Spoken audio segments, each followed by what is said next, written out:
మంకు భట్టారకుడు అన్న పేరుతో నేను ఉంటానన్నాడు ధర్మరాజుల వారు. వంటల వాడుగా ఉంటానన్నాడు భీమసేనుల వారు. అర్జునుల వారు అలనాడు ఊర్వశి శపించింది కావున పేడివాడుగా బృహన్నలన్న పేరుతో నేను ఉంటానన్నాడు. ధామగ్రంథి అశ్వ శిక్షకుడుగా నేనుంటానన్నాడు నకులుడు. తంత్రీపాలుడుగా గోవుల కాపరిగా నేను ఉంటానన్నాడు సహదేవుడు. కృష్ణయ్య కూడా గోవుల కాచాడు. గోవుల కాయడం అంటే అంతరార్థం ఏమిటంటే గోమాత ధర్మదేవతకి ప్రతిరూపం. గోమాత సమస్త దేవతలు గోమాతలో ఉంటాయని అంటారు.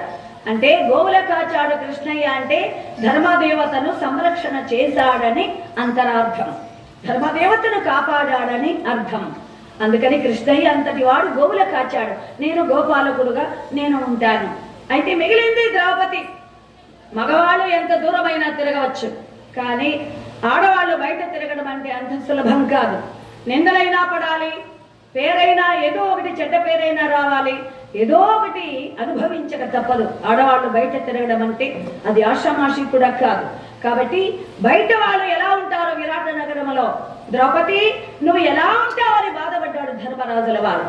నిన్ను నీవు కాపాడుకొని మా పరువు నిలపాలి, నిన్ను నీవు కాపాడుకొని మాకు చెడ్డ పేరు రాకుండా చూడాలి. ఇమ్మను జాతి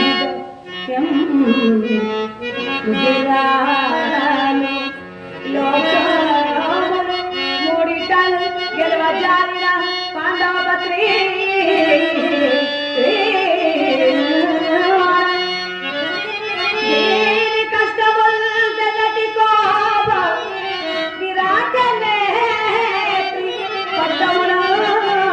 సంచరించిన వ్రతాచల